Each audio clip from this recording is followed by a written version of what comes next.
بسم اللہ الرحمن الرحیم۔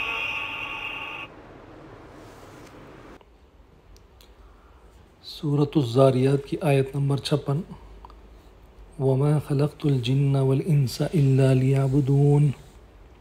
وما اور نہیں، خلقت پیدا کیا میں نے، الجن جنوں، والانس اور انسانوں کو، الا مگر، لیعبدون اس لیے کہ وہ عبادت کریں میری۔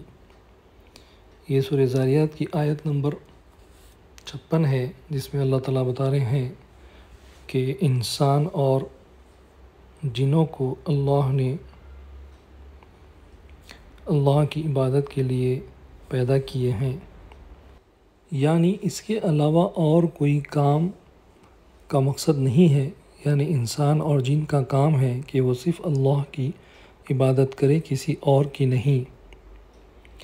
وما خلقت الجن والانس الا لیعبدون، میں نے جن اور انس کو صرف اللہ کی عبادت کے لیے پیدا کیا ہے۔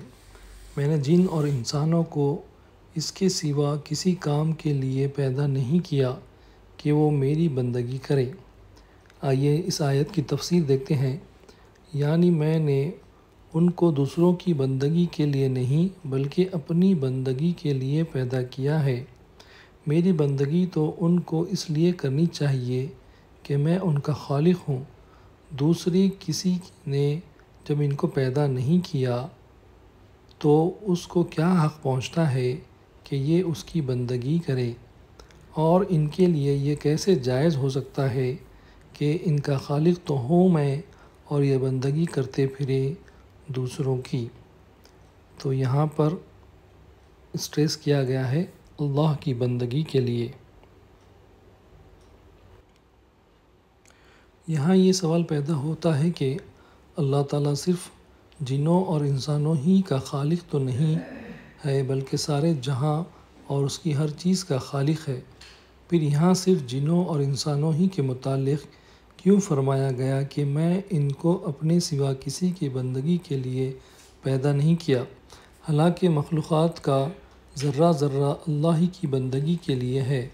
اس کا جواب یہ ہے کہ زمین پر صرف جن اور انسان ایسی مخلوق ہیں کہ جن کو یہ آزادی بخشی گئی ہے کہ اپنے دائرۂ اختیار میں اللہ تعالیٰ کی بندگی کرنا چاہیں تو کریں، ورنہ وہ بندگی سے منہ بھی موڑ سکتے ہیں اور اللہ کے سوا دوسروں کی بندگی بھی کر سکتے ہیں۔ دوسری جتنی مخلوقات بھی اس دنیا میں ہیں وہ اس نوعیت کی کوئی آزادی نہیں رکھتی، ان کے لیے سرے سے کوئی دائرۂ اختیار ہے ہی نہیں، بلکہ وہ اس میں اللہ کی بندگی نہ کرے یا کسی اور کی بندگی کر سکے۔ اس لیے یہاں صرف جنوں اور انسانوں کے متعلق فرمایا گیا ہے کہ وہ اپنے اختیار کی حدود میں اپنے خالق کی اطاعت و عبودیت سے منہ موڑ کر اور خالق کے سوا دوسروں کی بندگی کر کے خود اپنی فطرت سے لڑ رہے ہیں۔